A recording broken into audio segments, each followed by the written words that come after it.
아침에 시작을 알리는 글로벌 주식 라이브 월스트리트 모닝 브리핑. 네, 9월 9일이고요. 예, 월요일입니다.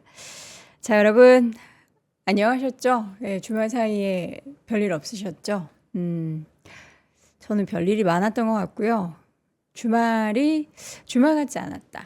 예, 마음이 편하지도 않고, 에이, 주말인데 뭐 이런 생각을 하면서 보냈습니다. 자, 여러분들의 출근 동반자라고 하셨는데, 제가 이제 출근길이니까 뭐 시장이 좋든 안 좋든 뭐 주말에 뭐 어쨌든 행복하고 뭔가 활기차게 시작하는 게 맞겠죠?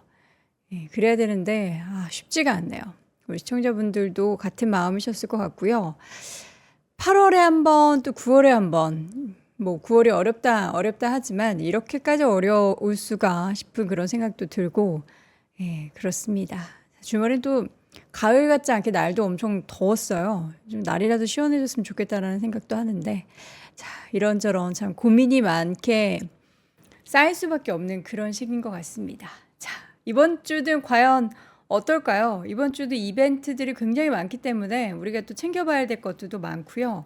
9월의 첫 주가 참 힘들었다면 두 번째 주는 좀 덜 힘들었으면 좋겠다라는 생각을 해봅니다. 일단 잠깐 제가 뭐 살짝 브리핑을 해드리고 난 다음에 좀 더 자세한 이야기는 오늘 그레너리 투자자문 이완수 대표와 함께 주말 사이에는 무슨 일들이 있었던 건지, 이번 주에는 우리가 뭐에 집중을 해야 하는지 이야기를 나눠보도록 하겠고요.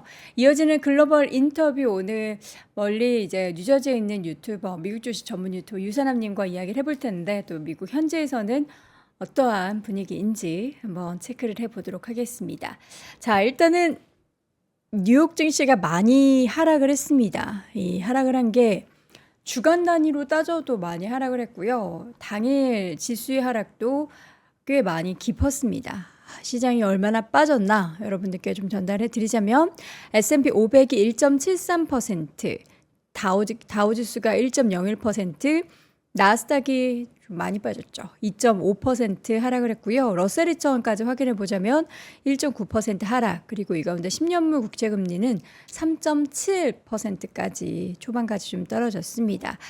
지금 물론 뭐 금리 인하는 25bp가 거의 뭐 기정사실화 됐다라고는 하지만, 연준의 뭐 2인자라고 하죠. 크리스토퍼 월러 연준 이사가 좀 적극적으로 금리 인하, 그러니까 적극적이라는 표현 자체가 한 50bp 정도는 해야 하는 거 아니냐. 지금 고용 관련한 데이터가 8월에도 한번 꺾였다라고 해서 시장을 출렁이게 했고, 이번 주에 나왔던 지표들을 보면은 좋은 것도 있고 안 좋은 것도 있고 하는 그런 혼조 속에서 결국에는 이제 고용 보고서 내용이 그렇게 좋지는 못했습니다.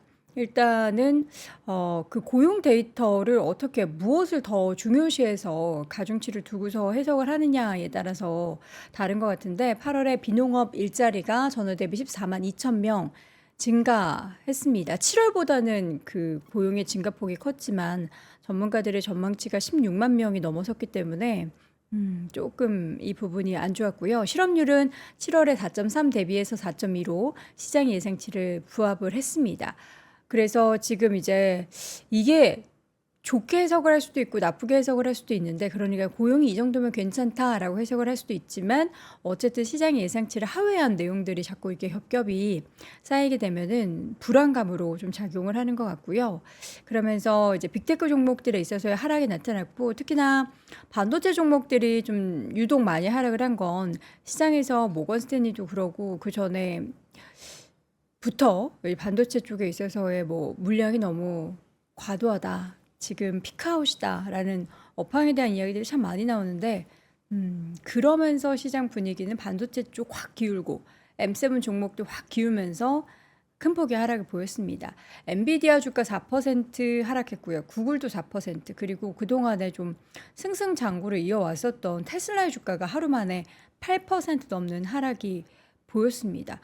그 외의 섹터도 그렇다고 뭐 올랐느냐, 그런 것도 아니더라고요. 보니까 뭐 에너지주들도 그닥 좋지 못하고 금융주 쪽도 좋지 못하고 하는 그런 모습들이 연출이 돼서, 이게 과연 어떻게 향후에 흘러가게 될지를 지금 시점에서는 아무것도 가늠을 해볼 수 없는 그런 불확실성이 큰 그런 시장입니다.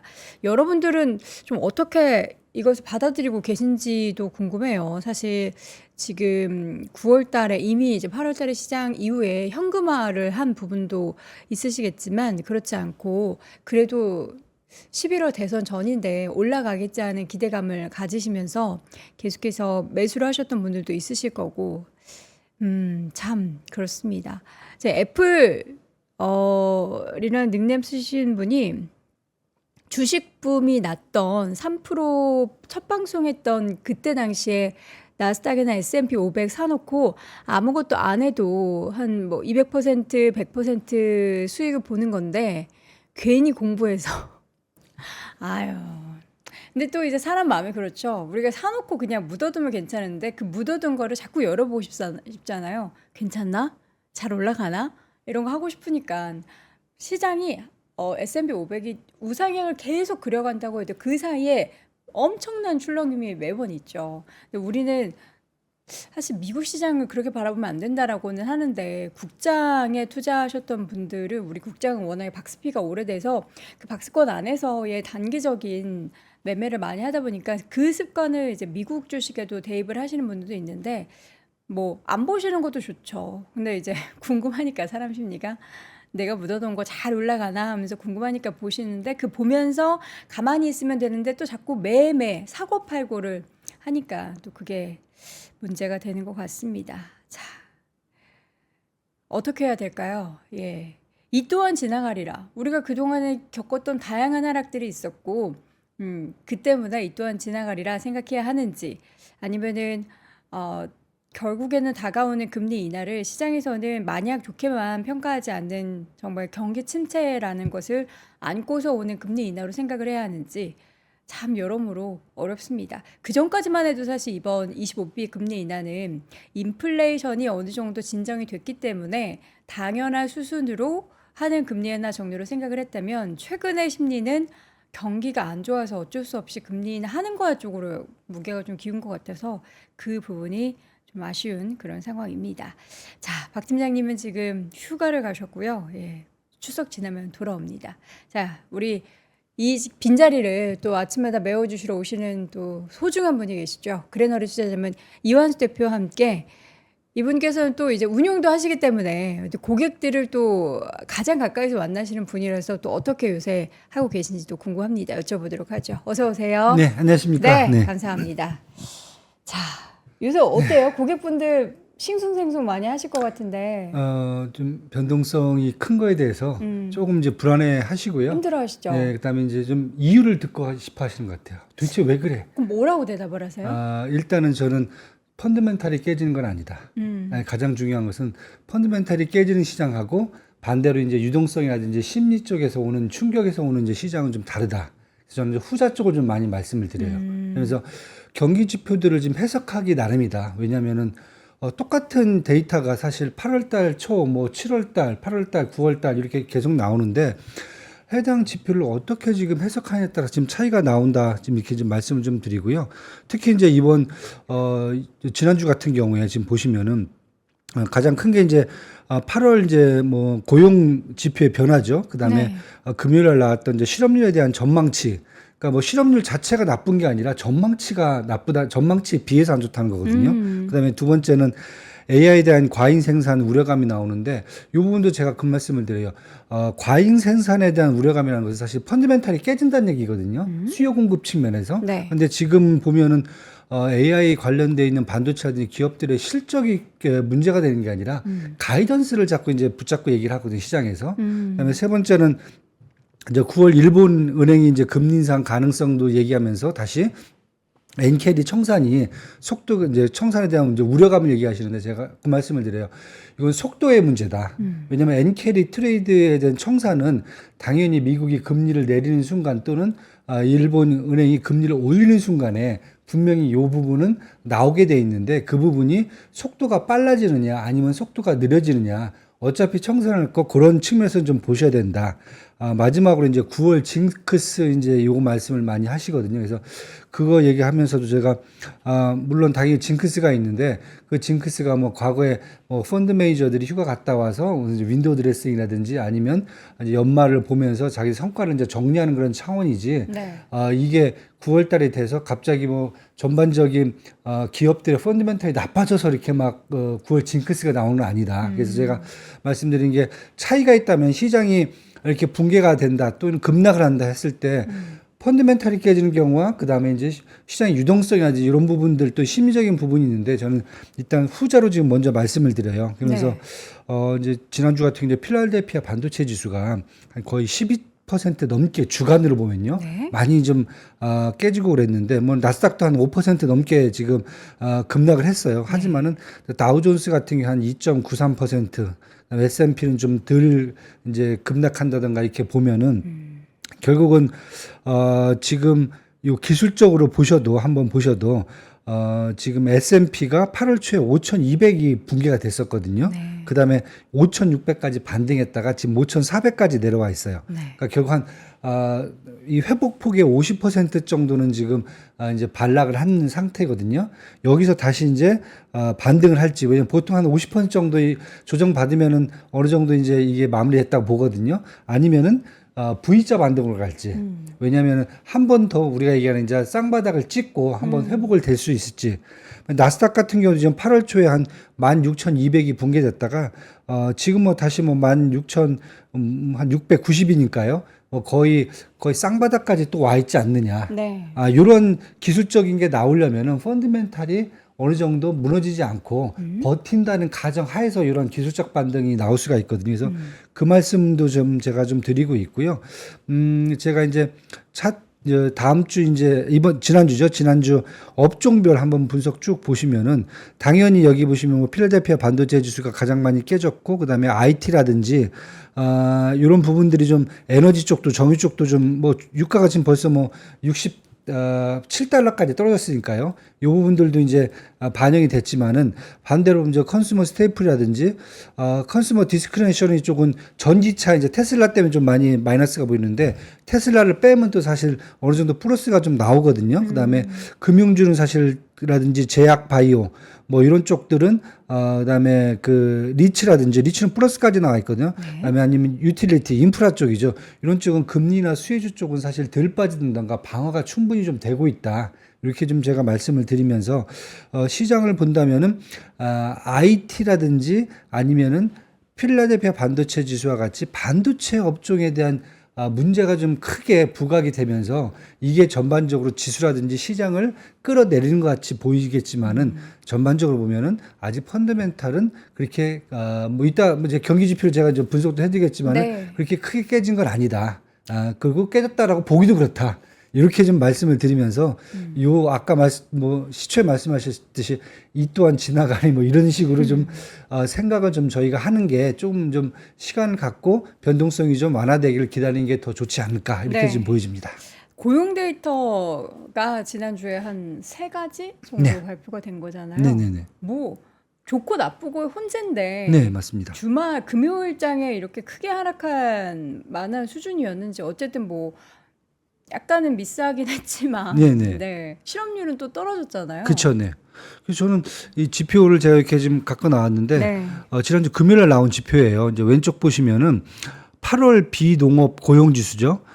전망 이제 전달이 7월 달에는 8만 9천 건이었어요. 이때는 뭐 너무 충격이 컸었고요. 근데 그거에 비해서는 지금 14만 2천 건으로 지금 올라왔으면 이건 거의 뭐 제가 봤을 때는 많이 회복이 된 거거든요. 근데 시장은 16만 4천 건을 예상을 했다는 거죠. 16만 4천 건이면 거의 5월, 4월보다 더 높게 사실 잡았거든요. 그래서 이게 말이 되나? 왜냐하면 시장에서 얘기한 것은 이 7월 달에 워낙 안 좋았으니까 그것까지 다 8월에 얹어서 얘기를 한 것 같아요. 그다음에 8월 달 민간이죠. 이제 민간 비농업 부분 고용 변화도 11만 8천 건이에요. 뭐 시장에서 전망했던 것은 13만 9천 건인데 거기에도 미흡했다. 하지만 7월 달 보시면 7만 4천 건입니다. 이거에 비해서는 좀 많이 올라와 있죠. 그래서 시장이 너무 지금 이 고용 시장에 대해서 과도하게 전망치를 잡은 게 아니냐. 네. 7월 달에 비해서 이 정도 올라온 거 확인하시고 그다음에 6월 달이라든지 5월 달 수준 보시면은 농업 이쪽 고용 부분에서 조금 많이 올라왔거든요, 사실은요. 그다음에 오른쪽 보시면 이제 실업률 제가 이제 체크를 해드렸는데 실업률 보시면은 한 전년 대비해서 4.2% 정도로 지금 나왔어요. 그다음에 7월 달에 4.3에 비해서는 좀 더 줄어들었고요. 전망치가 4.2% 여기에 맞춰 나왔거든요. 그다음에 사실 요 실업률 관련돼 갖고는 옐렌 장관이 재무장관이 6일 날 또 이런 발언을 했어요. 지금 경기는 침체가 아니라 둔화되는 게 맞다. 둔화되는 것 쪽으로 보셔야 된다. 그다음에 최근 들어서 이 노동시장의 지표, 특히 실업률 지표에 충격이 오고 있는데 4%요 초반이라는 것은 어떻게 보면은 전에 비해서는 조금 올라왔지만은 역사적으로 보면은 그래도 아주 낮은 수준이다.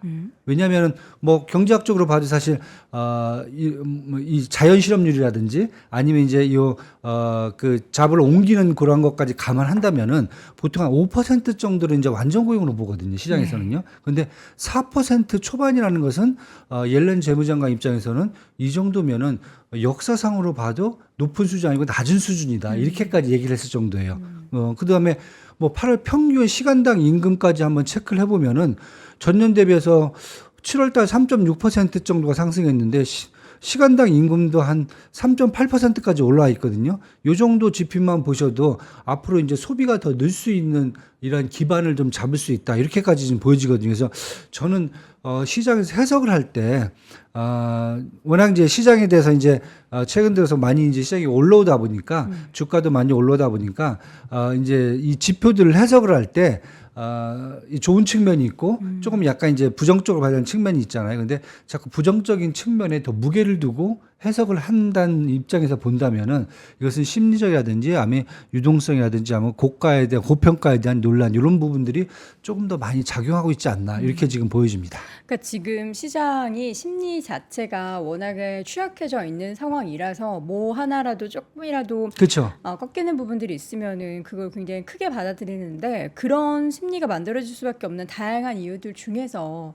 사실 뭐 어떻게 보면은 가장 합리적이라는 게 뭐 경기에 대한 우려보다는 저는 많이 올라왔으니까 맞습니다. 예, 고평가는 올라왔는데 아니죠. 네. 추가적으로 올라가기 위해서는 그 전보다 뭔가 더 강력한 것이 강력해져. 필요한데 그 강력한 것이 과연 있겠느냐에 대한 의구심이 많은 거잖아요. 네, 맞습니다. 근데 그 AI 관련해서의 모멘텀을 다들 엄청나게 기대하는데 제 엔비디아는 계속 뭐 반독점이다 뭐다 이야기를 네, 하고 네. 있고 사실 애플 같은 경우는 이번 주 이제 우리나라 시각으로는 내일이죠. 내일에 신제품이 공개가 되는데 그 온디바이스에 대한 기대감이 크긴 하지만 결국에는 그 판매량이나 그리고 서비스에 대한 매출이 또 10월 정도에 또 잡히기 때문에 네. 그걸 또 한 달 동안 기다리려면은 모멘텀이 좀 부재한 그런 상황 그렇죠. 아닙니까? 전반적으로 보면 시장 이런 얘기가 나와요. 지금 분명히 좋은 호재 이벤트가 있어요. 엔비디아도 네. 뭐 매출이 더 증가할 수 있고 뭐 블랙웰이 나올 수도 있고 뭐 이런 얘기도 있고 분명히 애플도 똑같은 지금 상황인데 그렇죠. 처음에 그런 뉴스가 나오면 이제 우리가 4월 달 뭐 3월 달 이럴 때 시장에서 어떤 고평가 논란이 없을 때는 시장에 엄청 좋게 호재로 반영이 돼요. 네. 그런데 지금 같이 이제 이렇게 좀 심리적으로 많이 올라와 있는 상황에서 이런 이제 이벤트가 나왔을 경우에는 처음에는 괜찮은 이벤트인가 생각을 했다가 한 시간이 한 며칠 좀 지나고 나면은 이것에 대한 이제 불안감들이죠. 반대 의견들이 계속 올라오면서 논쟁이 붙거든요. 그런 측면에서 자꾸 주가가 어떻게 보면 끌어내려가는 그러한 측면이 아닌가 네. 이렇게 지금 보여지고요. 일단 제가 엔비디아 얘기를 좀 먼저 드린다면은 지난주 한 주 동안에 13%가 급락을 했어요. 주간 단위로. 네, 주간 단위로요. 그래서 금요일만 해도 4%가 넘게 또 떨어졌어요. 그러면서 102.83달러까지 지금 떨어졌는데 이미 시장에서 8월 7일 날 98달러까지 이제 붕괴된 경험이 있어요. 경험이 있고 뭐 반독점법 조사 소환장도 뭐 날라왔다 얘기를 하는데 사실은 미국 같은 경우는 반독점법이 워낙 있기 때문에 애플이든 뭐 어디든 독점을 하는 대기업들은 다 받게 돼 있어요, 이미요. 조사를요. 그래서 이게 뭐 꼭 엔비디아를 겨냥해서 나왔다라기보다는 그 수준에 되면은 무조건 그냥 독점법에 대한 소환장이 날라와요. 이제 그런 측면에서 보셔야 될 것 같고 주가 측면에서 지금 주말 내내 논쟁이 있었던 게 그러면은 뭐 다 좋다.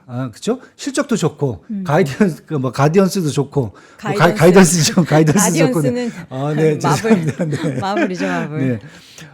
기술적으로 본다면 이제 한 120선 이평선까지 간다면은 아마 $100 정도는 지키면서 반등을 할 수 있다. 이렇게 지금 나온 거고요. 또한 이제 1분기에 자사주를 이제 $75억 매수를 얘기했었는데 그것도 아직 다 매수가 안 됐어요. 그다음에 이번에도 $500억 자사주 매입 얘기를 했거든요. $500억면은 우리나라 돈은 거의 60조 원이에요. 60조 원 자사주를 매입하겠다는 엄청난 거죠. 거죠.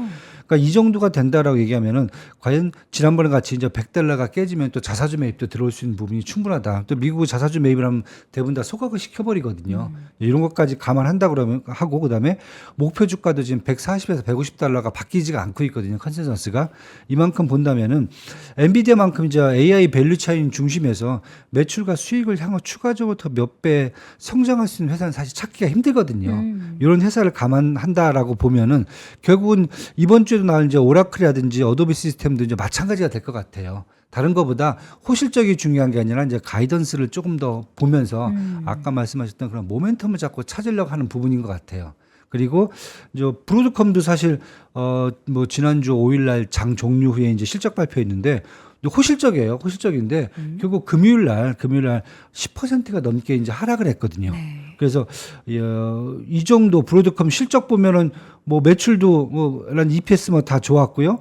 그것도 전분기 대비해서 뭐 거의 한 매출도 한 4% 이상 증가한 상태거든요. 그리고 가이던스도 제시한 게 사실 시장은 $141억 봤는데 이제 여기서 얘기한 것은 $140억 얘기했는데 $140억 해도 가이던스가 $140만 해도, $140억 해도 사실 이번에 실적 발표한 거에 비해서 8% 더 높게 제시한 거거든요. 회사 입장에서는. 그렇죠. 근데 시장은 $1억 차이가 난다고 과연 10%가 빠지는 게 맞느냐. 그러면서 좀 얘기하는 게, 그러면 도대체 AI 종목이라든지 반도체 종목은 그럼 가이던스를 상향을 어느 정도를 해야 되느냐.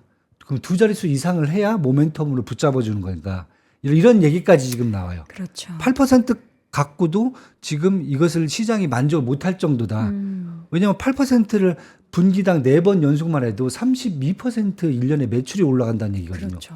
예, 이것도 지금 논란이 지금 되고 있는 것 같아요. 그래서 이런 논란들이 지금 계속 좀 나오는 게 뭐 아까 말씀드린 테슬라도 지금 거의 또 비슷한 입장에서 보는 것 같아요. 테슬라도 지금 악재 나왔다가 계속 또 이제 일론 머스크가 자기 X 계정에다가 조금 이제 10월 달에 이벤트 3개가 있다 이렇게 얘기를 했잖아요. 네네. 그럼에도 불구하고 처음에는 그 이벤트에 대해서 맞네? 라고 좀 어느 정도 시장에서 좀 반응을 좋게 했다가 결국은 금요일 날은 또 논란의 여지가 많다라고 또 얘기가 나와버리거든요. 그래서 그런 부분까지 좀 감안하셔야 될 것 같아요. 그래서 내용들을 보면은 지금 말씀해 주셨던 내용들이 다 그런 거예요. 좋은 이슈와 안 좋은 이슈가 혼재되어 있는데 다들 좋은 거를 좋은 거라고 생각 안 하고 그건 당연한 거고 더 좋은 걸 내놔. 혹은 조금이라도 안 좋으면 야 이거 이렇게 안 좋아서 되겠어? 그러니까 1이 안 좋다면 그거 맞아요. 5로 확대 해석하고 네. 5가 좋은데 그거를 이제 축소해서 그건 당연한 거야. 그 기본은 해야지. 그런 거 있잖아요. 그러니까 시장에서 기대치가 높아진 거죠, 확실히. 이 기대치를 낮추려면 정말 한번 그냥 불어줘야 되는 건가요? 그렇죠. 그게 이제 8월 달에 한번 보여주면서 뭐 거의 V자 반등으로 사실 8월 말에는 치고 올라왔잖아요. 네. S&P가 보면은 이제 그런 것들이 이제 반복이 된다라고 그러면은 시장은 결국 박스권으로 갈 수가 있다는 거죠. 상향됐다가 다시 한번 심리적으로 무너졌다가 박스권 왔다 갔다 계속. 그러니까 우리가 이제 기간 조정을 이제 이렇게 시간적으로 받아줘야 그래야 시장이 거기에 이제 어느 정도 적응이 되고 그다음에 그게 다 시장에 이슈가 반영이 되면은 그다음에 이제 새로운 모멘텀이 나왔을 때 박스권이 한 단계 더 업그레이드 될 수 있는 그런 기회를 맞이할 수가 있다는 거죠. 그래서 테슬라도 이제 저도 사실 이제 일론 머스크가 이 정도 얘기했으면은 그래도 좀 이제 목표 이제 주가가 한 200, 한 60, $70 정도는 지금 잡혀 있거든요. 그래서 이 정도까지는 좀 올라가 주는 게 맞지 않겠나 했는데 또 나온 게 주말에 나온 게 보면은 뭐 금요일부터 나온 게 보면은 로보택시 뭐 하는 거 맞는데 문제는 지금 로보택시 같은 게 이미 뭐 현대 아이오닉 5라든지 아이오닉 Q5라든지 우버라든지 구글 웨이보가 이미 하고 있다. 그다음에 중국 같은 경우에는 바이두라든지 위라이더, 비아디가 지금 이미 경쟁을 하고 있는데 위라이더 같은 경우는 우한에서 거의 10,000대 이상 지금 벌써 돌리고 있다. 그래서 벌써 다큐멘터리 벌써 나왔을 정도예요. 이 정도니까 그러면 지금 테슬라 같은 경우 후발주자 아니야? 이렇게 얘기가 지금 되고 있거든요. 이게 와, 논쟁이라는 이렇게 게 해석이 된다고요? 네, 논쟁이라는 게 후발주자라는? 후발주자라고 보는 거예요 지금. 와, 그동안에는 네. 테슬라의 그 데이터와 네. 수많은 데이터와 그만의 기술은 다르다라고 다르다고 얘기를 생각한 했다면 이제는 야, 쟤네 다 하잖아. 그러니까 중국은 우한 지역에서 테스트한 그 아, 데이터 자체가 너무 다르네요. 테슬라가 갖고 있는 데이터 량을 넘어간다는 거예요. 워낙 인구가 많으니까. 그렇죠. 그러니까 이렇게 또 이제 부정적으로 또 이제 논쟁이 또 붙기 시작하는 거죠. 그러니까 지금 이 시장이라는 게 계속 제가 말씀드린 그렇다고 지금 이 갑자기 테슬라의 펀더멘탈이 깨진 것 같지는 않거든요. 왜냐하면 3분기에 지금 전기차 매출이 물론 이제 10월 2일 날 나오지만은 확실히 전분기보다는 확실히 높아졌고요. 그다음에 작년 대비해서 이렇게 밀릴 것 같지는 않거든요. 매출도 마찬가지고요. 그러니까 이런 것까지 본다 그러면 올해 전기차 되게 안 좋을 거야. 물론 이제 그건 이제 미국에 한정돼서 얘기를 했었거든요. 뭐 근데 중국은 지금 8월 달 전기차 판매량만 해도 전년도에 비해서 30%가 증가했을 정도거든요. 그러니까 이렇게 본다고 보면은 이거 어떻게 보면은 좋게 해석될 수 있는 부분도 결국은 자꾸 이제 네거티브하게 이제 나온다. 이렇게 해야 되면서 제가 이제 종목 중 이제 게임스탑 하나 이제 들고 나왔거든요. 네. 이번 주 이제 수요일인가 수요일 날 이제 실적 발표를 해요. 숨겨진 보석이요? 네. 이렇게 얘기해. 시장 분개 시. 시장이. 아니, 게임스탑이 뭐 실적이 좋나요? 왜냐면 밈주식이잖아요. 네. 밈주식 같은 경우에는 항상 시장이 망가졌을 때 홀로 상승을 해요. 뭐 그렇긴 하지만 네. 그래서 누가 이제 이렇게 됐어요. 저도 이제 이걸 보면서 이게 맞나 이 분석이 맞나 얘기를 했는데 일단 게임스탑 이제 지난주 다시 한번 또 시장에서 상승을 좀 보였어요. 딴 게 아닙니다. 롤링키티가 또 이제 글 좀 올렸어요. 그랬더니 다시 또 주가가 게임스탑 같은 경우 6%가 또 급등을 했어요. 아니 그 친구는 지금 조사하고 있지 않아요? 조사는 받고 있는데 이미 이제 5월달, 6월달에 한번 저희가 주가가 거의 15달러에 있던 주가를 60달러까지 끌어올려줬었어요. 한 번요. 이미 5월달, 6월달에 예 그때 그가 장 좋을 끌어올린 때 거군요, 그가. 예 그리고 나서 지금 잠깐 주가가 좀 20달러까지 빠졌었는데 이번에 다시 또 하루 만에 6.83달러 올리면서 근데 실적을 보면은 실적 예상치를 보면은 아무것도 없어요. 솔직히 말씀드릴게요. 분기 매출 8.95억 달러. 게임스탑이 예. 뭐 실적 때문에 오른 건 아니잖아요. EPS는 적자예요. 네. 마이너스. 그런데 그러면서 이제 시장에서 얘기한 것은 이렇게 시장이 붕괴됐을 경우에 심리적으로 안정감을 줄 수 있는 게 밈주식이 아니냐. 근데 이제 네. 예전에는 뭐 밈주식, 뭐 게임스탑 그리고 그 또 하나 더 있었잖아요. AMC 네, 뭐 AMC 죠. 이런 네. 기업들 있었는데 그냥 타겟이 된 거지 그 기업 자체의 펀더멘털이나 이런 것들 내용을 보면은 형편없잖아요. 형편없죠. 네. 그러니까 이 정도로 지금 시장에서 불안감이 팽배하다는 거죠. 근데 그게 이제 뭐 게임스탑 같은 경우는 반대로 펀드멘탈을 보는 게 아니에요. 얘네들은요. 그렇죠. 그러니까 지금 시장에서는 펀드멘탈이 양호하고 이런 부분들은 안 본다. 근데 만약 이거죠. 심리적이라든지 유동성 문제가 아니고 고평가로 이렇게 시장이 좀 약간 기술적으로 이제 붕괴됐을 경우, 붕괴가 아니라 이제 많이 하락했을 경우에는 펀드멘탈만 어느 정도 양호되면은 하방은 분명히 지켜준다. 이렇게 이제 보신다 그러면은 우리가 생각하시 이제 여기서 시장이 계속 흘러내려서 과거 같이 저 바닥까지 뭐 지하 2층, 3층 뚫고 내려가는 그런 컨셉보다는 저는 기술적으로 어느 정도 저점 오면 다시 한번 반등을 할 수 있는 기회는 충분하다. 그리고 이게 반복되면 결국은 이제 박스권이라는 거죠. 네. 그러니까 시장이 당분간 박스권에도 갇힐 수 있는 가능성도 크다. 그래서 아까 얘기하신 이제 모멘텀, 새로운 모멘텀 그거에 대한 것은 일단 시장이 적응을 하고 나서 그 다음에 얘기를 해야 되지 않겠느냐. 이렇게 지금 보여집니다. 아이고. 자. 쉽지가 않죠. 아니 지금 뭐 그러니까 저는 약간 합리적인 판단을 내릴 수 없는 그런 시장이라는 생각이 8월부터 너무 들어가지고 그러면은 뭘 보고 투자를 해야 되나 사실 투자를 쉬는 게 더 좋긴 한데 또 우리가 이미 가지고 계신 분들은 이걸 비중을 줄여야 되는지 아니면 저가 매수를 해야 되는지 엄청난 고민을 하고 계실 거란 말이죠. 네. 이원수 대표님은 어떻게 대응을 해야 된다라고 말씀하시나요? 제가 지금 몇 번 단어 중에 많이 쓴 게 박스권이라는 말을 많이 썼어요. 네. 그래서 저는 요즘 이제 그 말씀을 좀 드려요. 박스권 장세가 오지 않겠느냐 당분간은 시장이 분명히 펀드멘탈은 분명히 있어요. 있는데 계속 유동성이라든지 고평가 논란을 왔다 갔다 한다 그러면은 박스권이 바닥 밑쯤으로 온다. 그러면 심리적으로는 기술적으로는 사실 반등이 충분하거든요. 이게 반복된 장이 당분간 오지 않겠냐. 말씀하신 대로 새로운 모멘텀이 큰 게 하나 나오기 전까지는. 그렇게 된다 보면은 박스권 플레이를 좀 하시자. 쉽게 얘기해서. 왜? 누가 말씀하실 때 그런 말씀하세요. 야, 그게 과연 가능할까? 아까 말씀드렸듯이 반도체라든지 IT 쪽에서는 계속 좀 하락이라든지 좀 올라오는 폭이 이렇게 크지는 않거든요. 이게 반복되지만은 금리나 수혜주라든지 소비 확대 수혜주들 아까 업종별로 보시면은 안 깨지고 버티고 또 플러스 나는 업종들이 있거든요. 이런 부분들은 항상 올라갈 수가 있게 돼 있거든요. 그래서 요 부분을 양쪽을 다 갖고 보신다면은 네. 아마 박스권 플레이를 좀 하시는 게 더 좋지 않겠느냐. 이렇게 지금 저는 말씀을 드려서 말씀드렸고요. 지금 네. 어음님께서 4848하는 이제 그런 느낌이라기보다는 이제 굳이 나는 여기서 매매를 계속 해야 된다 하시는 분들은 계속 이제 지루한 그 장세 속에서 지켜만 보고 싶지는 않다 하시는 분들에게 적용되는 이야기고요. 사실 뭐 꾸준히 매수를 하셨던 분들은 오히려 지금은 이제 쉬셔야죠. 쉬었다가 이제 정말 방향성이 어느 정도 잡힌다라고 할 수 있는 큰 이벤트는 대선 아닙니까? 그렇죠. 일단 대선 끝나고 나서 이제 어떻게 시장이 재편될 네. 것인가.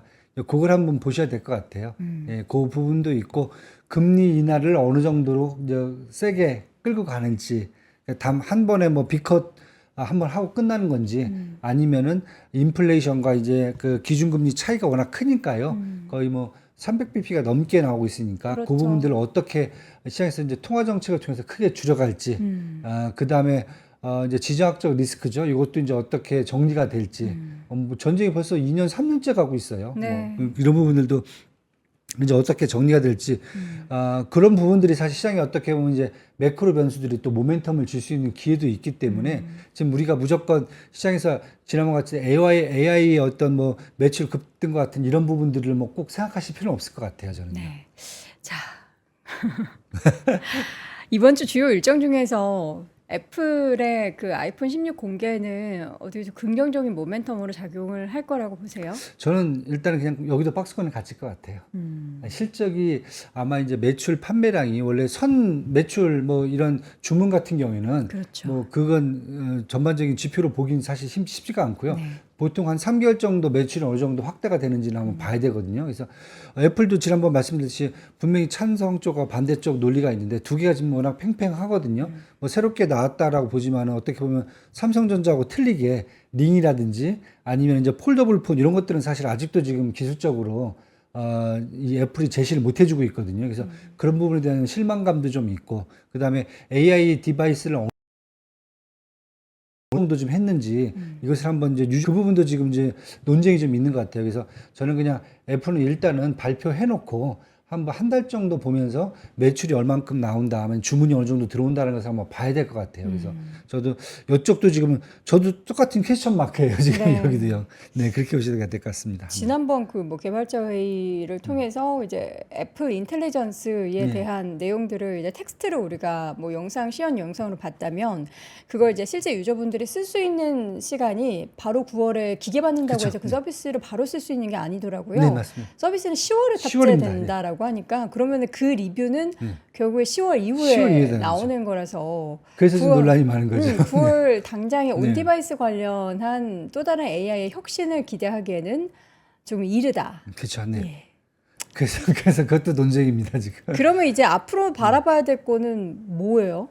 일단 저는 이제 매크로 변수들을 좀 많이 보셔야 될 것 같아요. 뭐 계속 봤는데 매크로 중에서 뭘 봐야 되는 거예요? 일단은 이제 이번 주 일정 제가 체크를 해드렸는데, 네. 뭐 당장 뭐 11일, 12일 날 소비자 물가지수하고 생산자 물가지수가 나오는데, 이미 이제 논쟁은 종결됐다고 하는데, 괜히 여기서 또 시장에서 갑작스럽게 또 이제 뭐 소비자 물가 생산지수가 올라가 버린다. 고개를 들 만한 요인들이 혹시 있나요? 사실 지금은 없어요. 없죠. 예, 유가도 좀 많이 네, 빠져 있는 네. 상태고 그러기 때문에 큰 문제는 없을 것 같아요. 그런데 혹시나 네, 이렇게 지금 말씀을 드리고 있고요. 그다음에 뭐 이번 주는 이제 거의 인플레이션 관련된 이제 지표들이 대부분 나오기 때문에 이것들 좀 뭐 계속 보시면 될 것 같고요. 그다음에 저는 이제 주요 기업 실적 발표가 이제 오라클도 있고 그다음에 어도비 시스템도 있거든요. 이제 큰 AI 종목들이 또 나오는데 이런 종목들이 이번 주에도 과연 실적은 분명히 이제 호시적이 나올 텐데 가이던스를 또 어떻게 제시하고 시장과의 갭이 얼마만큼 나올지 네. 똑같은 게 또 반복이 될지 아니면 여기서 조금 이제 자꾸 시장이 어느 정도 이제 적응이 됐으면은 이거에 대해서 이제 반응을 조금 더 다르게 할지 이것도 한번 지켜보셔야 될 것 같아요. 네. 네, 그렇게 보여집니다. 엔화도 계속 좀 부담이 되는 상황 아닙니까? 네, 부담됩니다. 왜냐면은 현지인 분들하고 이제 통화를 해보니까 자기들도 확실히 물가가 올랐다는 걸 느낀대요. 일본 현지에서요? 네. 전에는 뭐 일본이 물가가 올랐다는 것을 체감을 못했을 정도거든요. 근데 네. 거기 현지분들도 좀 체감이 된대요. 요즘 그래서 전에하고 틀리게 우리 이렇게 비싸졌지 이런 생각이 좀 많이 든대요. 저는 주말에 택시를 잠깐 탈 일이 있어가지고 탔다가 네. 깜짝 놀랐어요. 그렇죠. 10분 가는데 10,000원이에요. 맞아요. 그래서 와 물가가 진짜 많이 올랐구나. 저희도- 항상 운전하고 다니니까 택시 요금을 확인할 길이 없었는데 우리나라도 그렇고 우리나라도 이제 일본도 그렇고 와. 일본도 뭐 택시면 나리타 공항에서 뭐 도쿄 안에까지 한 30분 타면은 거의 네. 10만 원 나오잖아요. 거의 그런 정도. 그래서 일본이 지금 내부적으로 인플레이션이 너무 지금 세지 네. 한 2% 넘게 지금 나오고 있거든요. 네. 그러다 보니까 그거에 대해서 처음에는 시장이 너무 충격이 커갖고 9월달 금리 인상에 대해서 좀 약간 좀 자제를 하는 느낌이었는데 다시 또 지금 금리 인상을 해야 된다는 의견이 너무 강하게 올라오고 있어갖고 네. 아마 엔캐리 청산에 대한 속도가 좀 빨라질 것 같아요. 다시 또요. 네, 그래서 그것도 좀 약간 시장에 좀 부담감이 좀 있을 것 같습니다. 진짜 쉽지가 않습니다. 저는 그리고 다음 주에 발표되는 내용 중에서 이제 미시간대에서 발표하는 9월 소비자 기대지수, 네, 심리지수 이게 혹시 또 안 좋으면 이제 미국 소비가 뭐 그렇죠, 흔들린다, 맞습니다. 네. 뭐 경기에 대한 우려를 다들 소비자들이 하고 있다, 이러면 지갑을 닫을 수도 있다. 그러면서도 약간 흔들흔들 할 것 같아가지고. 네. 지금 지난달에 나왔던 이제 기대치가 단기물이죠. 1년짜리는 많이 계속 하락을 해요. 네. 그런데 5년치는 계속 횡보를 합니다. 인플레이션 수치가. 그러니까 사람들이 기대심리가 그겁니다. 당장은 내려갈 수 있다. 네. 그러나 앞으로는 모르겠다. 그런 상황이죠. 그래서 아마 이것도 좀 영향을 줄 수가 있을 것 같은데 시장에서는 일단은 단기물이 일단 내려가면은 그래도 긍정적으로 좀 보는 게 맞지 않느냐 이렇게 지금 얘기를 하고 있습니다. 쉽지 않은 시장입니다. 뭐 박스권에 갇힌 시장은 그러면은 그 박스권이라는 그 시장 자체가 어떻게 대선까지 계속 9월, 10월은 이어질 거라고 보고 연말까지는 계신- 가지 않을까요? 연말까지. 네, 네.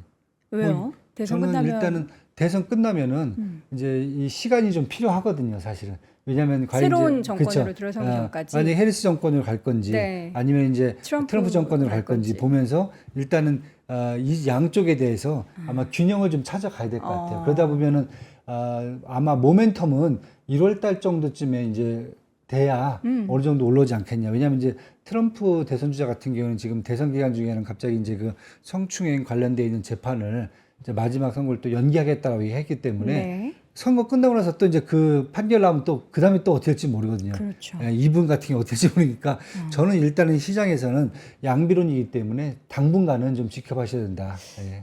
이번 주에 또 토론이 예정돼 있잖아요. 그쵸, 네, 네. 엄청 이제 초박빙. 그렇죠. 기대감이 좀 크죠. 이번에는 이제 지난번에 트럼프가 바이든의 코를 납작하게 했다면 이번에는 반대로 해리스 부통령이 뭔가 역전의 승부사처럼 이렇게 그럼요. 나설 수 있을 것이다라는 기대감이라고 해야 될까요? 네. 기대감이 큰데 근데 오히려 저는 불확실성이라고 생각하거든요. 그게 이제 사실 리스크죠. 네. 그것도 이제 한번 해소가 돼야 될 것 같아요. 과연 해리스 부통령이 이제 어느 정도의 그 나름대로 어떤 자기 의견을 정확하게 전달할 수 있는 네. 능력을 갖고 있는지 네, 네. 그것도 한번 좀 봐야 될 것 같아요. 자, 이번 주에는 이제 애플의 아이폰 16 공개 그리고 대선 두 주자의 새롭게 또 해리스 부통령과 현재 트럼프 후보 간의 대선 토론도 예정이 되어 있고요. 기업들의 실적 발표 지속되는 가운데 물가 관련한 데이터 발표가 있습니다. 아니, 차라리 고용 데이터가 안 나오는 게 좋은 것 같아요. 자꾸 고용 때문에 좀 휘청휘청하니까 고용 관련해서는 이제 매주 목요일에 발표되는 뭐 신규 실업수당 청구 건수, 연속 실업수당 청구 건수 그 정도 내용을 보시면 될 것 같고 이번 한 주는 좀 약간 무탈하게 좀 지나갔으면 하는 바람 가져보겠습니다. 자, 이렇게 해서 오늘 월간 뉴스레터는 그래너리 투자자문 이완수 대표와 함께 자세한 시장 이야기 나눠봤습니다. 대표님 고맙습니다. 네, 감사합니다. 박근영, 이선영, 사경인, 염승환 투자 마스터들의 세심한 케어로 건강한 투자 습관을 만드세요. 3프로 멤버십 3프로 앱에서 확인하세요.